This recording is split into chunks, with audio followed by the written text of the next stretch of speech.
반갑습니다. 오늘은 근실편 28장.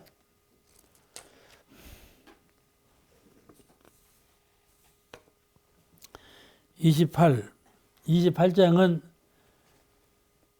우리가 의리를 행하되 소의를 행하는 경우가 있고 대의를 행하는 경우가 있는데 대의를 행하라. 그런 내용의 말씀이에요. 의리를 행할 때 소의도 있고 대의도 있는데 가급적이면 대의 입장에서 의리를 행하라. 그런 뜻이에요.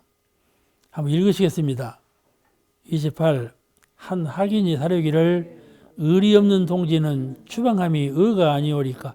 말씀하시기를 의리가 없다 하여 동지를 추방하면 자기 상하게 됨이니 곧 의 가운데 소이요. 그를 용서하고 끝까지 그 의리를 찾게 하여 본래의 소원을 함께 이루는 것이 곧 대인이라. 지금까지 하신 말씀하고 비슷하죠? 대동소이한 내용이에요. 의리라는 건 뭐예요? 사람과 사람 사이에 바르게 지켜야 할 도리죠. 사람과 사람 사이에 바르게 지켜야 할 도리요. 그 의리죠. 이것을 일상생활 사회적으로는 의리라고 그러고 특히 종교계에서는 신이라고 그래요. 사회적으로나 종교에서 다 신이란 말을 같이 쓰지만은 신이란 말은 특히 종교계에서 많이 쓰는 말이고 의리는 범사회적으로 쓰는 말이에요. 같은 뜻, 거의 같은 뜻이에요. 학인이 사려기를 의리 없는 동지는 추방함이 의가 되리 아니오리까. 의리가 없이 사는 사람은 그냥 내보내버려야지. 그런 답답한 사람은 어떻게 같이 살 것이냐. 우리가 공부인으로서 보면요. 공부인끼리 모아 살지 않아요. 교도끼리 모아 살고 출가끼리 모아 살고 또 출가 제가가 혼합으로 살고 그 가운데 답답한 사람이 있어요. 어떤 사람이 답답한가 합니다. 생각해 보면 사막 가운데 하나가 부족한 사람이야. 수양심이 부족하든지 연구심이 부족하든지 취사심이 부족하든지 하나 둘이 부족하면 답답한 거예요. 그렇게 보이는 것인데 이렇게 답답하면요. 그 사이가 섬소해져요. 자꾸 사이가 멀어져. 이 답답한 것을 의리로서 너와 나는 본래 그런 사이가 아니지. 그런 마음을 챙기는 마음이 의리예요. 부자간에도 그러죠. 부자간에도 이 사막이 서로 달라가지고 답답할 때가 있어요. 아버지 참 답답한 양반이야. 아들놈 참 답답한 녀석이야.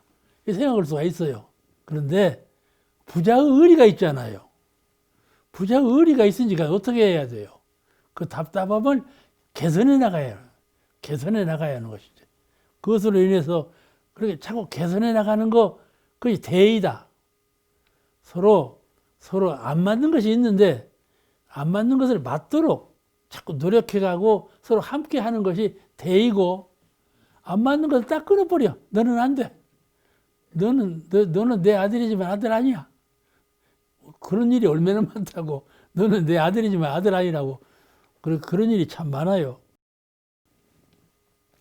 이렇게 그 대종사님 당대에도 그랬어요. 당대에도 대종사님께 부처님 앞에 가서 부처님은 대자대비하신 성자신데 부처님 앞에 가서 누구는 안 되니까 누구는 내보내자고. 이런 공사파이 일어났다니까. 공사를 해가지고 어쩌겠냐. 공사하면서 다 내보내자고 한단 말이에요. 그래서 그 공사한 내용을 대종사님이 가서 사놓으니까 대종사님께서 그건 안 된다. 그러신 거거든. 그런 일이 대중에게 나오죠. 그와 같아요. 이제 그와 같은 일을 당해서 이 사람은 내보내야 되지 않겠습니까? 하고 정산조사님께서 사놓았던 거예요. 그러니까 같이 서원을 세우고 한 동지가 되었다 하더라도 서원을 벗어나는 행동은 안 이꼽죠. 안 이꼽아요. 나는 이 길로 가는데 저 길로 가고 앉았단 말이죠. 그건 안 이꼽아요. 저 길로 가려면 저 길로 가라. 우리 이 길로 가기로 했으니까 이 길로 가야지. 이 길로 가기로 해놓고 왜 저 길로 가냐? 너 그러려면 저 길로 가라. 이렇게 된단 말이에요. 마음이 그렇게 나지 않아요? 너 그러지 말고 이렇게 와. 이러려면 그 근기를 이해하고 자비심으로 포섭을 하고 시간을 두고 지도해야 옳지 않겠어요? 오늘 이 말이 다 연관된 말씀이에요. 그런데 저모씨는 서로 권면하고 충고해서 공의 서원을 지키도록, 서원을 이루도록 같이 너하고 나하고 같이 해보자. 그 마음 내기 어렵습니다. 딱 마음에 싫으면요. 싫은 마음이 그냥 90%야. 그러면 넘치죠. 그러면 좋은 마음이 잘 안 나요. 그럴 때 이 본문이 잘 생각나야 하는 거예요. 너그럽게. 내가 지금 수행자, 공부하는 공부인인데, 공부인으로서 어떻게 해야 할 것인가 하는 것을 잘 생각해서 자기를 위해서, 자기가 만약에 이 판국에 좁은 마음으로 그렇게 쓰면 성불 한다고 하는 것은 다 형식이라요. 형식이 아니고 진리로서 한다면 그런 때 마음을 고쳐야죠. 그죠? 마음을 고치지 못하면 성불은 형식이에요. 그렇잖아요? 형식에 그치는 거예요. 근데 정산중생님께서 그랬어요. 형식은 무너질 때 허망하게 무너져 버린다. 모든 형식은 무너질 때 허망해요. 모든 형식은 어디에 따른 것이냐면 육신에 따른 거거든요. 육신에 따른 것이 형식이에요. 육신은 어떻게 허물어집니까? 하루아침에 허물어져 버리잖아요. 육신은. 그러니까 형식적인 허물어진 것이고, 형식이라는 건 상, 마음속에 있는 관념과 상, 이것이 형식이에요. 이게 무상한 것이거든요. 이 무상한 것은 허물어질 때 허물어져 버린다 그 말씀이죠. 그러니 소원을 벗어나는 행동을 할지라도 그를 잘 포용해서 한 소원의 길로 갈 수 있도록 노력을 해주고, 이것이 큰 마음의 실력자죠. 우리가 그런 마음을 자꾸 마음을 키워야 되겠어요. 계율을 지켜야 하는 행동. 계율을 잘 지켜야 되는, 계율을 안 지켜. 30계율을 잘 안 지켜. 그럼 그 사람은 싫어지는 거예요. 이렇게 안 지키는 거. 그거를 잘 이제 권책하고 다스려서 계율을 지키는 사람으로 바꿔놓고, 일과도 그렇죠. 일과를 지키는 것이 매우 중요합니다. 왜냐하면 시간, 아까도 말씀드렸죠? 시간이 유서같이 흘러가요. 이 시간 흐름을 무섭게 하는 사람, 이게 수행자거든요. 그냥 시간 흐르는 것을 범과해버려. 어제 사는 것처럼 오늘 살고, 오늘 사는 것처럼 내일 살고, 이리 산다 말씀이죠. 그죠? 참 잊어버리기 쉬워요. 우리가 수양하자고 하는 의미에서 수양하는 도량으로 들어왔는데, 저 세속에 살다가 원불교인이 되었다 말씀이죠. 출가 제가간에. 근데 오래 있다 보니까 동화되어 가지고 이것이 저것이고 저것이 이것이고 혼돈되어 산다 말씀이죠. 그렇게 이제 물들 수가 있어요. 그럴 때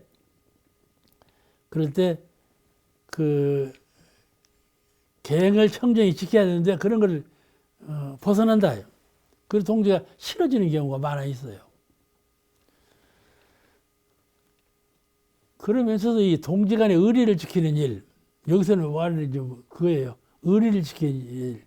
그 의리를 지키지 않아. 서로 동지인데 의리를 지키지 않아.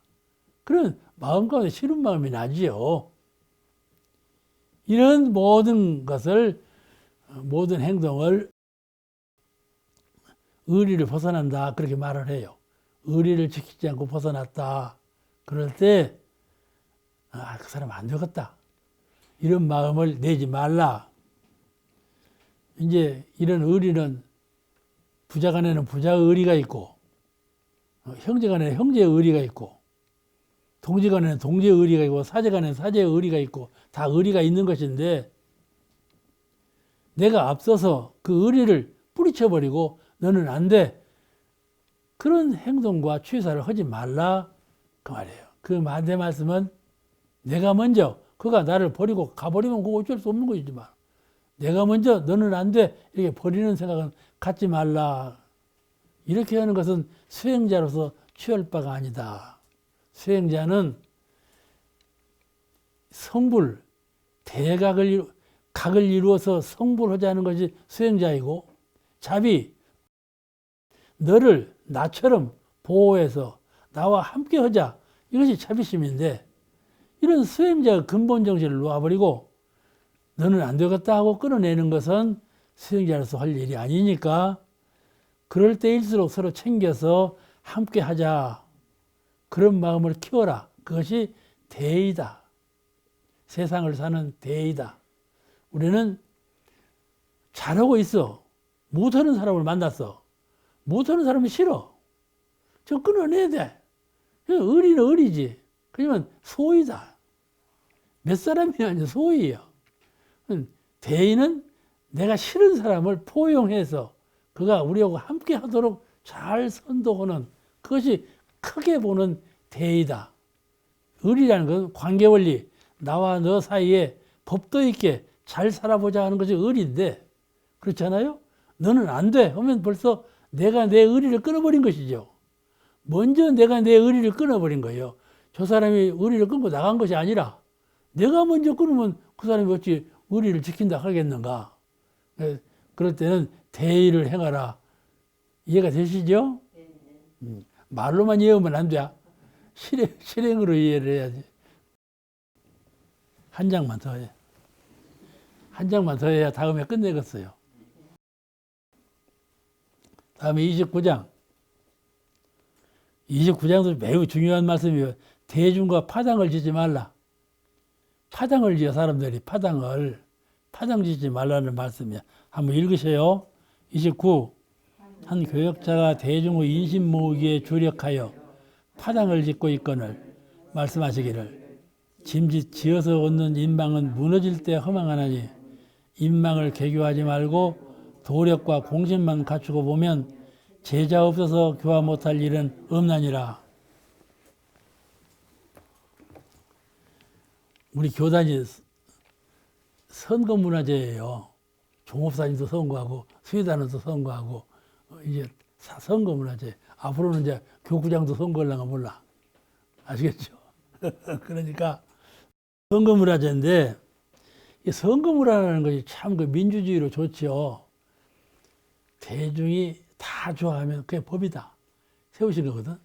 사사로 무슨 공사를 하지 않게 하고 대중 전체가 공의를 맺는 걸로 해야 나무가 큰 나무고 나무 튼튼한 나무가 되는 것이죠. 그래서 대종사님께서는 이 민의로 선거문화로 해서 다 선출문화로 이렇게 양성하자 그렇게 법을 짜셨는데, 그게 교화단이죠. 교화단이요. 아래서부터 쭉 키워 올리는. 그런데 우리 교단이, 그런데 분화한다 말씀이죠. 파당을 지어. 뜻에 맞는 사람끼리, 족보에 맞는 사람끼리, 목적을 딱 두고 그것에 맞는 사람끼리 이렇게. 또 너는 나를 잘 따른다. 나를 잘 따른 사람끼리 챙겨갖고 파당을 지어. 그러는 예가 퍽 많아요. 이 선거 문화에서는 꼭 그것이 일어나요. 우리가 정치를 할 때 선거하잖아요. 선거를 하니까 이제 당이 생기고, 우리나라 당 좀 봐요. 당이 30몇 개인가 되세요. 세상에 그렇게 많아요. 당이라는 이름 가진 것이. 그렇게 많아, 지금 분열을 하는 것인데, 이 분화하는 것이 어떻게 보면 발전이에요. 발전도 돼요. 분화해야 발전이 돼요. 그런데 분화하면서 차차 그 전체가 몰락해버리는 그런 방향으로 간단 말이죠. 자, 분화하면 약해지겠어요? 강해지겠어요? 약해지지 않겠어요? 합해져야 강해지는 건데. 그러니까 옛날 말에 아버지가 아들을 가르칠 때 화살을 주었어. 한 개를 부질러 봐라. 툭 부질러 버려. 두 개를 부질러 봐라. 툭 부질러 버려. 여러 개를 주면 부질러 봐라. 못 부질린다. 그걸 교육시켰다는 그런 훈화가 있거든요. 그같이 여럿이 뭉치면 크고 강해지는 것인데, 분화하기 시작하면 한정이 없어요. 왜냐하면 분화하면 굉장히 막 꿈틀거리는 힘을 내요. 평이하던 마음이 막 생으로 마음이 나는 거예요. 해보자 해갖고. 왜냐하면 맞는 사람끼리 모이니까 해보자 하는 거예요. 그러면서 상대방을 비난하는 거야. 저는 이러니까 못 쓰고 우리는 이러니까 잘 된다. 이리 와라. 해서 분화하는 것은 발전적인 요소는 되지만은 상대방을 형국하고 모략하고 상대를 지으니까 전체가 어떻게 되겠습니까? 허물어지는 건 당연한 일이죠. 그렇잖아요? 이거예요. 대중과 파당을 짓지 말라. 이게 중요한 문제입니다. 우리 교단이 발전하려면 지자본이 저 총명한 사람, 말도 좀 잘하고 지혜롭고 잘하고 생각하는 것도 좀 지혜롭고 모든 역량이 좀 크고 이런 사람이 좀 교단을 이끌어야 되겠나? 지자본위로 하자. 그러려면 국가에서도 그러잖아요. 지자본위로 하려면 뭘 봐요? 과거 시험을 보거든요. 과거를 치료해갖고 지혜로운 사람을 뽑아냈잖아. 교단도 지자본위로 하려면 어떻게 되냐면 실력 경쟁이 일어나지 않아요. 실력이 이 사람이 승원가, 이 사람이 승원가. 실력을 보지 않아요? 두 번째 뭐냐면 실적. 1년 안에 이 사람은 무슨 일을 하고 이 사람이 무슨 일을 했나. 첫째는 공부하는 실력, 둘째는 사업하는 역량, 실적. 이걸 보고 되지 않아요. 그런 연후에 공심이나 여러 가지 이제 보아서 다 해결하는 것인데 이걸 볼 때 말이죠. 지자본위로 나가니까 어떻게 되겠어요? 개인 대 개인이 경쟁의식이 생겨요. 지자본위로 하면 발전은 된단 말이죠. 서로 공부해야 되니까. 서로 시간이 있으면 공부하려고 노력할 것 아니에요? 그렇죠? 이게 기회만 되면 여러 사람을 포용하려고 하겠죠? 이렇게 하니까 공부와 교화가 그대로 저절로 되는 것이죠. 교단 중심적으로 지자본위 정책을 세우면 쉽게 말하면 또 똑똑한 사람을 앞에 내세우면 다 따라오게 된다는 말씀이죠. 교화도 말이죠. 말을 좀 말단비게 잘해야 되거든. 그래야 대중이 다 호응에 돌아오는 것인데, 그러니까 이런 거 저런 거 다 잘하는 사람 본위로만 해 나가면 자꾸 표준이 돼. 아, 나도 저렇게 해야 되겠구나. 나도 저렇게 해야 되구나. 만약에 내가 저렇게 못하면 자꾸 무시당하고 탈락되는구나. 나는 무시당하는 사람이 되는구나. 이런 경각심이 일어나니까 서로 잘나가려고 하겠어요? 못 하려고 하겠어요? 잘하려고 하는 것이죠. 시간만 나면 공부하려고 하고, 시간만 나면 교화하려고. 그러겠죠? 시간만 나면 전화해서 만나자. 시간만 나면 오늘 등산 가자. 그러지 않겠죠? 그러지 않겠어요? 그러니까 이렇게 되면 서로 만나자, 등산 가자, 해외여행 가자 하면 교단이 판이 나는 거예요. 그래서 지자본위를 내세우는 것인데, 지자본위가 안 되는 것은 이렇게 산이 이산 저산 쭉쭉 올라오네? 그런 말이죠. 여기서 파벌이라는 것이 생긴다 이 말이에요. 자꾸 상대방을 미워하네. 지가 잘난다고 그러니 저놈이 잘난다고 그러니까 자꾸 미워할 마음이 난다니까. 상대방을 헐뜯는 마음이 난다니까. 이러면 어떻게 되겠어요? 서로 합력이 안 되고 부서지는 것이죠. 그러니까 양자모선이에요. 양자모선이나. 그러면 어떻게 해야 하느냐? 전체를 위하면서 그러는 가운데 늘 게으르지 말고 공부 열심히 하고 교화 열심히 하는 사람, 이런 사람이 세워지는 이런 그 지자본위 정신이 세워져야 되겠다. 그러죠? 서로 비방하고 서로 형극하고 서로 나누어 쓰고 이러지 말고 하나로 화합하면서 그러는 가운데 자꾸 지자가 되어 세워지는 그런 융화적인 그런 지혜를 본위로 하는 그런 정책이 세야 되겠다. 그렇게 마음이 돌아가는 것 아니겠어요? 그런 한테 되는데 이거이 그렇게 어려운 거예요. 응? 이게 그렇게 어려운 거예요. 그러니까 이게 자꾸 파벌이 되는 걸 막으려고 하는 거예요. 응? 지자본위로 지자본위가 되어야만 교단이 중흥되겠는데 지자본위로 하다 보면 파벌이 생길 수가 참 많다. 그러니 이렇게 하지도 못하고 저렇게 하지도 못하고 양자나이죠. 이것을 전체적인 공심, 전체적인 공심을 키우면서 그 가운데 자꾸 지자를 내세우는 자력중심, 이거를 참 도모해 가면 이것이 가장 훌륭한 원만한 교단 정책이 아니겠는가, 그런 것이죠. 여기서 말씀하시는 말씀은 그 말씀이에요. 아시겠죠? 파당을 짓지 말라. 왜 파당을 지어요? 너 내가 챙겨줄 테니까 나중에 투표 올 때 나한테 표 찍어. 그런 마음으로 챙긴다고 말씀이요. 그런 일은 없겠지만은, 그러면 파당이 생기죠. 자꾸 내가 설교를 잘하면 교단을 위해서, 교화를 위해서, 자기를 위해서 설교를 잘하는 그뿐이면 얼마나 좋겠어요. 그런데 그것을 빙자해서 파당을 만든다 이 말이죠. 자기를 따르는 사람 파당을 만들어. 그러면 교단이 잘 되겠어요, 안 되겠어요? 못 되죠. 그러니까 정산주님께서 미리 경계하시는 말씀이요. 잘하는 건 좋은데 잘하는 걸 빙자해가지고 파당을 만들지 말라. 그러면 큰 그릇을 깨버리는 것이 된다 이 말씀이죠. 그것을 잘 가르치신 말씀이에요. 제 30장 만인의 스승이 되라. 모든 대중의 스승이 될지언정 대중이 하고 있는 어떤 직책을 갖고 가져하려고 생각을 말라. 그런 내용의 말씀인데 한번 읽으시겠습니다. 30장 30. 한 교역자가 정례에 투신할 뜻을 보이거늘 말씀하시기를 기위 성불제중의 대업에 서원한 사람이 이 일을 놓고 다시 무슨 일을 취하리요. 도인들은 정치가가 되는 것보다도 그들을 인도하는 스승이 되어야 하나니라. 대충 아시겠죠? 모든 만인의 스승이 될지언정 만인이 하고 있는 그 일에 종사할 생각은 하지 말라 말씀이죠. 전무 출신, 마음 공부, 진리 공부를 전문적으로 한다는 말씀 아니겠어요?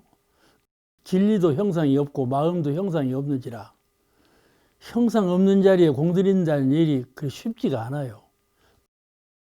왜 쉽지가 않는가 하면은 눈을 떠서 세상을 보니까 늘 보이는 것이 사물이고 들리는 것이 소리고 감촉하는 것이 물질의 세계이기 때문에 늘 물질을 적응하고 사는지라 정신면에 형상은 마음면에 마음을 보기도 쉽지 않고 거기에 공들이기도 쉽지 않아서 자꾸 마음은 물같이 흐르는 거거든.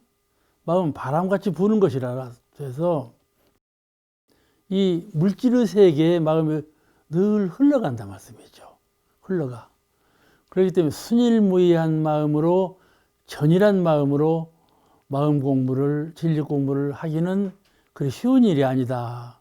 그러니까 전무수진도 마찬가지죠. 전무수진이라는 것은 마음 공부, 진리 공부를 잘해서 이 세상을 유익하게 세상을 건지고 낙원 세계로 만들어가는 그런 그야말로 모습된 주인이죠. 모습이 되고 주인이 되라고 하는 것인데 쉽지가 않습니다. 쉬우면 성불 얼른 하지 않겠어요? 쉬우면 성불을 얼른 해요. 근데 쉽지가 않으니까 성불이 더디죠. 오늘 그 말씀이에요. 한 교역자가 이제 국회의원이 되겠다 그 말이야. 같이 하면 익숙해지던 분이에요. 자꾸 신망이 높아져. 이제 기관에서 근무하고 있으니까 주변의 사람들이 전부 나와라 그러는 거예요. 그러니까 나올까 하고 종무사님한테 말씀을 드린 거예요. 그러니까 그러지 말라 그러신 거죠. 한 말씀으로 그러지 말라. 그러지 말라고 하신 뜻, 왜 다른 사람이 좋은 길로 더 화려한 길로 의지를 갖고 나가려고 하는데 왜 그 길을 나가지 말라 하셨나? 아시겠죠? 오늘 공부는 그 공부예요. 전무수진 한번 하기로 소원을 세웠으면 성불제중하기로 소원을 세웠으면 그 길로 가지 다른 길로 가는 생심도 갖지 말라. 그렇게 말씀하셨는데 그 이유가 뭔가에 대해서 오늘 공부하는 겁니다. 이 전무신이 무엇인가? 자, 아시죠? 전문적으로 한다 말씀 아니야? 다른 건 놔두고 전문적으로 그것만 한다. 전문적으로 힘쓴다 그 말이거든. 출신이라는 것은 세상을 떠나서, 몸을 떠나서, 나를 떠나서 그 말이죠. 출신, 나를 떠나고 세상을 떠나고 내가 지금까지 해오던 국집되어져 있는 모든 것을 떠나서 그 말이죠. 이별가를 불러야 돼. 그러니까 전무치는 의인은 성불재중 원을 세우고, 첫째가 이제 성불재중 원이에요. 전무치는 하다 보면 60년 가도 100년 가도 원이 부족한 걸 느껴요. 내가 왜 성불을 이렇게 더디게 못하나? 왜 젊은 시절에 더 잘할 걸? 왜 앞에 세월에 더 잘할 걸? 이걸 그렇게 더 잘하지 못했나 하면은 그 원인이 하나예요. 원력이에요. 이 원력을 굳게, 완벽하게, 정확하게 세워야 되는데 그 원력이 부실하니까 자꾸 틈이 생기고 갓길이 생기고 해서 이렇게 하다가 그 성불로 바른 길을 잘 못 가게 된 것이죠. 성불의 길로 가기는 가는데 빠른 길로 잘 못 가는 것이다 말이에요. 그러니까 원을 세우고 출가한 수행자를 전무치이라 한다. 성불재중 원을 세우고, 성불재중 외에는 아무것도 하지 않겠다 그거예요. 아무것도 하지 않겠다. 그럴 수 있을까요? 이거 어려운 거예요. 이것도 하고 저것도 하고. 이제 밥을 먹으면서 신문을 읽는 분이 있어. 내가 그래서 그분 옆에 가서, 형님은 식사를 하는 거요, 신문을 보는 거요? 그러니까 식사도 하면서 신문도 보지? 그렇게 대답하는 거예요. 대답이 얼마나 간단해요. 그러죠? 식사도 하면서 신문도 보지. 이것이 원불교적인 병행사상. 이것도 하고 저것도 하고, 물질도 관여하고 정신도 관여하고, 병진사상하고 맞는 말씀인데, 그러죠? 신문도 보면서 밥을 먹고, 밥을 먹으면서 신문도 보면 헛갈릴까요? 헛갈리지 않을까요? 헛갈리죠? 병행은 되죠. 양자를 같이 나갈 수는 있지만은 헛갈려. 그러면 무슨 일을 할 때 순수한 마음으로 전일하게 깊이 한번 사무쳐 들어가야지. 그것이 없이 이렇게 저렇게 이렇게 보면 이것도 하는 것 같고 저렇게 보면 저것도 하는 것 같고, 그러면 다 잘하는 것 같아요. 사람이요, 좀 영리한 사람은 이것도 잘하고 저것도 잘하고 그래요. 이거 잘하는 사람은 저것도 잘하고 그러거든요. 어리석은 사람은 이것도 못하고 저것도 못하고 다 못해. 그러는데 전일이라는 것은 한번 깊이 사무치는 거예요. 수양도 전일해야 수양이 되지, 전일하지 못하면 수양의 힘을 얻지 못해요. 그래서 수양역 그러거든요. 수양하는데 힘을 얻으라. 연구도 교리를, 진리를 많이 알지만 그 아는 것은 실력, 힘을 갖추지 못해. 그죠? 힘은 광명이에요. 이루는 광명. 광명이 연구력의 힘인데 광명을 회복하지 못해요. 아는 것은 많이 알지라도. 취사력도 마찬가지죠. 그래서 3대력 그러는 거예요. 힘을 갖추라. 그걸 지속적으로 전일해서 해나가면 힘을 갖추게 돼요. 오늘은 이 전일한 힘, 전무출신, 이거 하나의 말씀이에요. 두 마음을 갖지 말라. 섞인 마음을 갖지 말라 그 말이에요. 1시간 동안 한 처소에서 일을 할지라도, 아시겠죠? 내가 가령 전무신에서 10년을 살지라도 전무신에서 100년 사는 보다도 10년 사면 더 허망하지 않아요. 100년 사는 것도 낫겠죠. 그런데 그렇지 않아요. 10년 살아도 전일하게 전무신 하는 것이 낫지 100년간 흐지부지 사는 것보다는 낫다 그 말씀이죠. 이게 전일한 것을 주장하시는 거예요. 왜냐하면 마음, 정신, 영혼, 이게 본래 순이라고 전일한 것이에요. 섞임이 없는 것이에요. 근데 그 섞임이 없는 마음을 공부하면서 섞이면 되겠어요? 안 될 일이죠. 정신의 세계, 마음의 세계에 들어가들 못해. 가령 우리가 지금 이제 공부하고 이제 집에 가면 쉬는 시간이 있어. 저도 오늘 강의하려고 준비했잖아요. 또 이제 여러분 또 붓글씨 오고 달맞이에다 그려주느라고 또 그랬잖아요. 그냥 필요하면 쉬려고 그러잖아요. 쉴 때 여러 가지 쉴 때가 있어요. 그 쉴 때 자기가 전일한 전무신인지 전일치 못한 전무신인지 알 수가 있어요. 자, 쉴 때, 몸이 쉴 때 내 정신이 어느 곳에 있는가를 방향을 딱 잡을 수가 있다니까요. 그럴 때 정신이 전일해야 돼요. 그래서 항상 그 마음의 고향을 찾아가야 돼. 그래서 이제 항상 말씀드린 신불일원상, 일원상 자리에 신불 마음부처님 일원상 자리 그 자리 하고 법신불 사언의 일원상 거룩한 전체의 최성 자리 아시겠죠? 법신불 일원상은 전체 자리하고 신불 일원상은 내 마음 자리하고 둘이 하나시거든. 이 하나인 자리에 가만히 머물러 있는 거예요.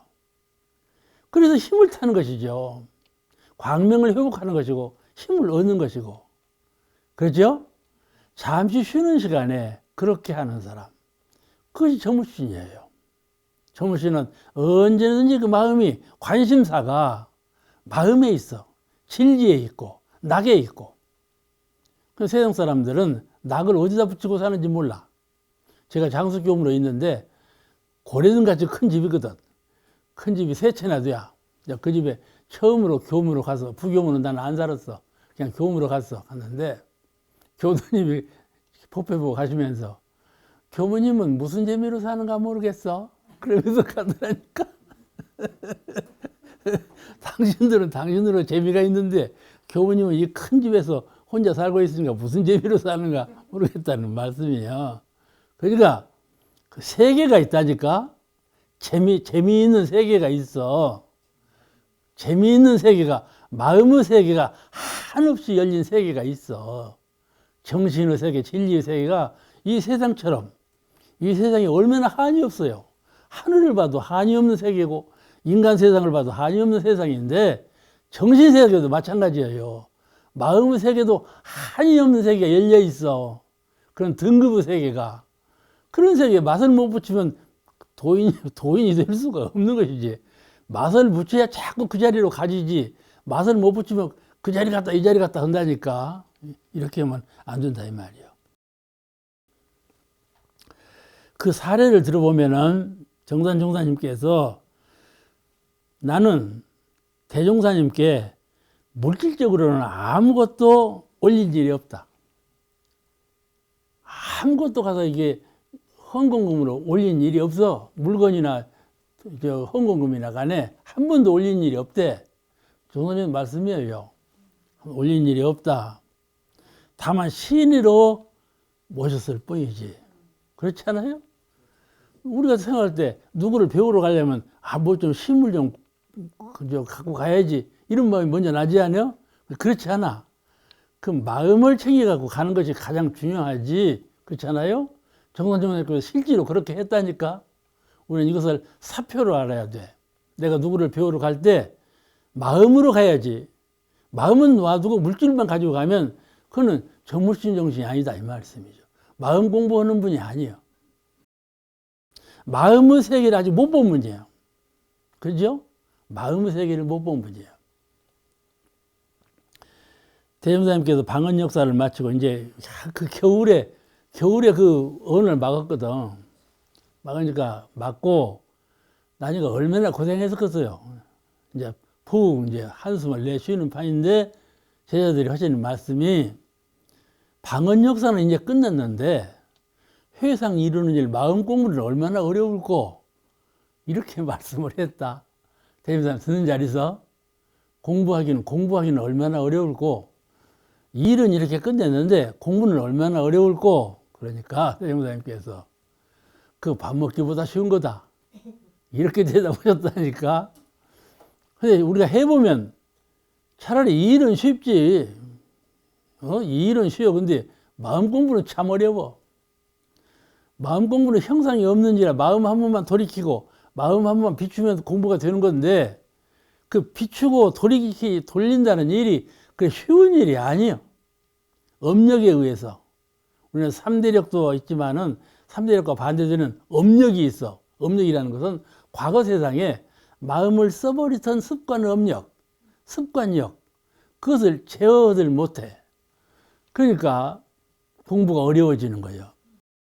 이게 공부가 쉽다는, 이제 코 풀기보다 쉽다고 했어. 밥 먹기보다 쉽고. 그 사유를 밥을 먹으려면 손으로 먹어야 되잖아요. 힘들어. 코 풀기는 또 이렇게 하고 해야 되잖아. 수고가 들어. 그런 수고가 드는 거 들지만은 마음 공부는 그런 수고도 안 든다. 그 말이지. 어떻게 하겠어요? 이론상처럼 돌리고, 이론상처럼 둥근 광명으로 비추고, 이렇게 해서 온 이 색수상 행식, 이걸 사멸해버리면 되는 것이거든. 돌려버리면 되는 거, 그게 마음 공부인데, 그 마음 공부가 어렵다고 하니까, 그러지 않고 쉽게 알아라. 쉽게 알아라. 그 말씀은 서원이 전무술전하고 성불재정과 서원이 견고하면 자꾸 쉬워져. 쉬워져. 근데 그 서원이 견고하지 못하면 자꾸 어려워져, 이게. 부딪히고, 어려워지고, 자꾸 섞이고. 그거를 참 조심해야 돼. 이 근실편은요, 대정경 공부할 때 근실편은 아주 쉬운 것 같아요. 평이한말로 되어 있어요. 그리고 맨 마음만 말씀하시고. 그렇죠? 근데 마음이 그렇게 그토록 중요한 거예요. 그러니까 수행자가 되고, 그 부처님이 되고, 또 이제 이 세상을 건지는 주인공이 되려면 마음을 안 갖고는 할 수가 없어요. 마음을 안 갖고는 할 수가 없어. 마음 공부가 가장 주체니까 이게 근실편에 이렇게 많은 말씀을 이렇게 하고 저렇게 하고 자꾸 뒤집어 가면서 말씀하는 거예요. 그렇잖아요? 이 공부를 잘 하셔야 돼. 이게 실질적인 공부예요. 이 해상을 이루고 마음 공부하기는 얼마나 어려울고 그것을 밥 먹기보다 쉽다 하신 이 말씀을 잘 명심해야 돼요. 그것이 성불재정 원력이 굳건하면 쉬워지고 그렇지 아니하면 어려워진다 하는 것이죠. 그것이 출가예요. 출가한다. 출가 수행자예요.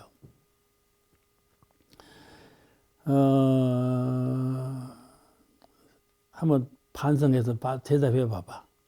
여러분은 마음 공부를 쉽다고 생각하는가 어렵다고 생각하는가 대답해 봐. 내가 아까 설명했으니까. 설명 다 했는데 그 대답 못 할 건가? 대답해 봐봐. 누가? 마음 공부를 관사님 맞죠? 제 입장에서는 어렵습니다. 어려워. 입장이 다 달라. 어렵다는 말씀도 맞고 쉽다는 말씀도 맞아. 다 맞아. 다 맞으니까 그 관문을 잘 통과해야 돼. 신분의성으로 하면 쉽고 불신 탐욕 나우로 하면 어렵고 그 이제 진행사조 사연사조예요. 공부할 때 신분의성으로 하라. 그렇지 못하면 어렵고 신분의성으로 믿으면 쉬워. 확실하게 믿으면 쉬워요. 근데 믿으면서도 확실치가 않아. 세보면 알아요. 믿음이라는 건 나 믿는다 하면 다 믿은지가 똑같이 믿을 것 같지. 그런데 그렇잖아요. 믿음에도 천차만별이 있어요. 믿음의 심도가. 그러니까 분발한다. 원불교 분발은 썩는 듯이 분발하라. 그렇게 가르치거든. 썩는 듯이 분발해라. 그냥 확 뿌리치고 분발하는 거죠. 의성, 늘 의문을 갖고 해결을 해야 돼. 무엇인가 잘 모르면서 해결을 안 해. 그러면 안 돼. 아시겠죠? 내가 만약에 진리에 대해서, 마음에 대해서, 무엇에 대해, 회상에 대해서, 무엇에 대해서도 마음에 조금이라도 걸리는 것이 있으면 탁 물어. 누구한테 물어? 스승한테 묻고, 본성, 내 이론상 성품에 묻고, 부처님이 안에 계시니까 내 부처님한테 내가 물어봐. 아시겠죠? 관사님은 그래 봤어? 내 부처님한테 내가 물어봐. 아시겠죠?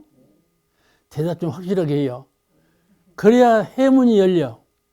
내 부처님한테 내가 묻는 그 명상인데 잘 물어. 내가 대답해요. 내가 대답해요. 그 대답을 얻지 못하면 스승한테 묻고, 스승한테 묻고. 또 그렇게 못할 것 같으면 그냥 내 친구한테, 친지한테 묻고, 어리석은 사람한테 물어도 괜찮아. 이 글을 쓰면서요, 글을 다 썼지 않아요? 그럼 자기가 참 글 잘 썼다. 이 생각나는 거예요. 응? 뭐 글귀를 써놓고도 참 명문이다. 그런데 그 잘못 쓴 줄을 몰라. 근데 잘못 쓴 걸 누가 발견하냐면 나보다 더 어리석은 사람이 발견을 해내요. 이건 이런데? 누가 이렇게 떼짝 하고 말해주면, 아, 그래? 가만히 연마해보면, 그게 잘못된 거야. 그게 발견되거든요. 그와 같이 나한테 어리석은 사람한테 물어도 그 질문은 해결이 돼요. 왜 해결이 되냐면, 물었으니까. 나는 해답을 구하는 사람이라 말씀이죠. 그러니까 이 돌멩이를 향해서 물어도 그 해답은 얻어. 그 스승이 말로 대답 안 해줘도 내가 물으면 대답이 나와. 그런 물음을 해야 돼. 우리 본래는 이 법배 시간에 법의문답이라는 거 있었어. 묻는 사람이 없어.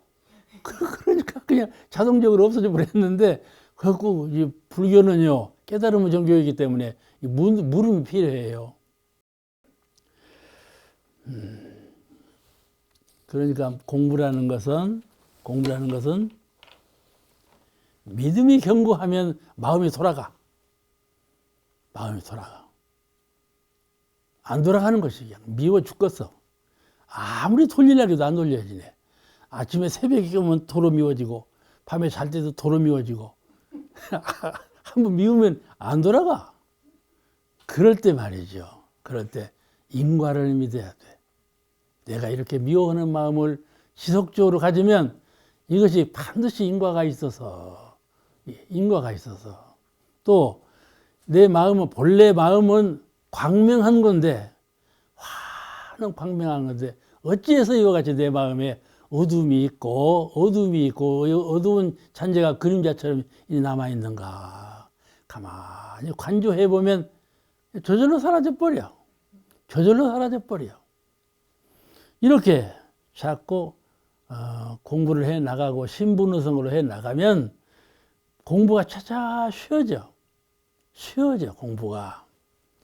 이 장벽 넘고 무엇을 승자로 이겨서 거꾸로 틀리고 내가 그 승자가 되는 것이 그리 어렵지가 않아.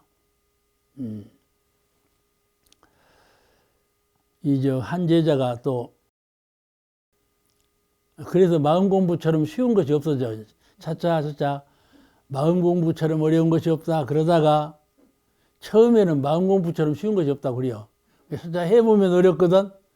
이게 마음 공부처럼 어려운 것이 없다 그러는데 더 해보면 마음 공부처럼 쉬운 것이 없다. 이렇게 되는 거예요. 한 제자가 총무 마당을 쓰는데, 우리는 마당을 쓰면 위에서부터 아래로 쓸어 내려가지 않아요. 안에서 밖으로 쓸어 내버려. 쓰레기는 내버리는 것이니까 내버려. 근데 한 제자가 저 밖에서부터 안으로 쓸어 들어보네, 이렇게. 이보시오. 저쪽 밖으로 쓸어 내버리지. 그 쓰레기를 못으로 안으로 끌고 들어오요. 이것은 비료야.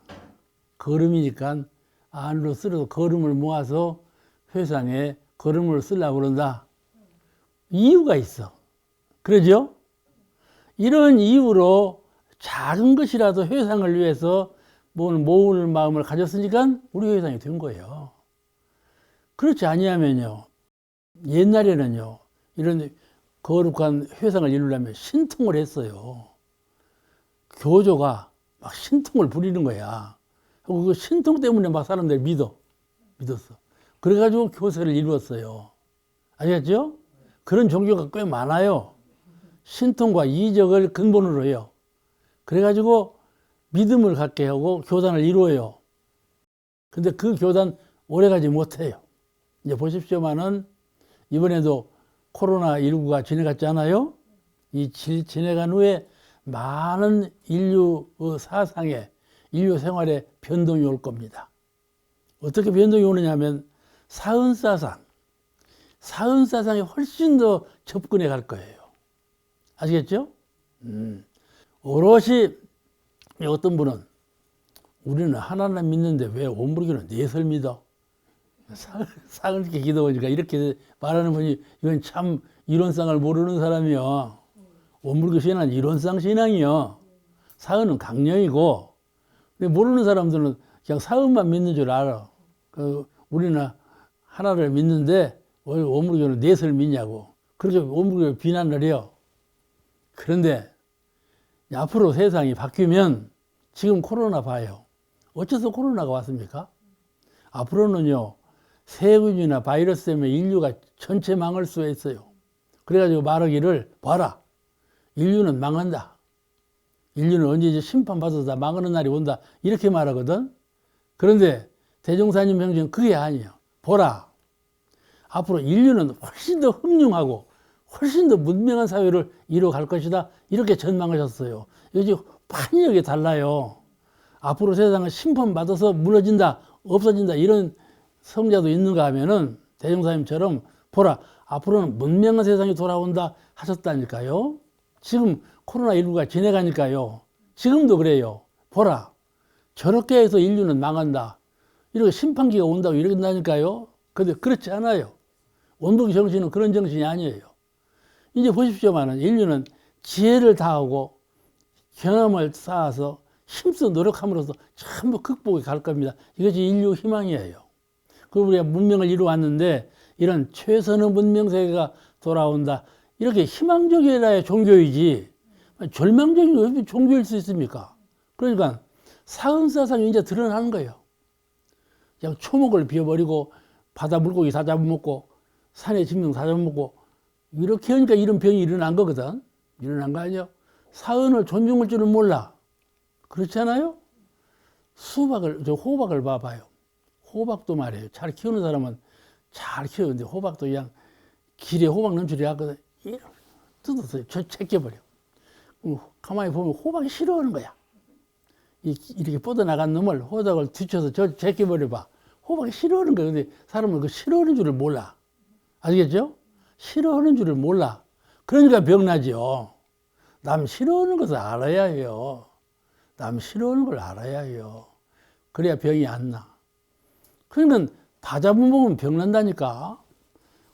그 초목이, 그 짐승이, 그 해물이 다 그 아래 것들을 다 전복하고 사는데 위 것들을 전복해 버리니까 아래 것들이 살아나가고 사람을 그냥 죽이려고 하네. 그렇지 않아요? 그런 세상이 온 거예요. 근데 나는 과학자가 아니니까 내 말을 믿거나 말거나 하는데 이게 세상 전체적인 구조가 그렇게 생겼어. 그러니까 사은을 존중히 알고 그런 사실신앙, 진리신앙도 중요하지만은 사실신앙, 가장 근접해 있는 내가 복을 받으려면 부부간에 잘 살아야지. 내가 복을 받으려면 아버지한테 부모한테 효성을 잘해야지. 또 자녀를 잘 보고 키워내야 그래야 복을 받는 거 아니에요? 근데 가짜운 것은 함부로 해놓고 비리기만 하면 그거 되겠어? 그러니까 사실적인 것을 공들일 줄을 잘 알아야 돼. 사실적인 세계에 그냥 그런 정신이 있다면 앞으로 오는 세상은 훨씬 더 밝은 세상이 오리라 이리 보는 거예요. 오늘 여기까지 말씀드립니다.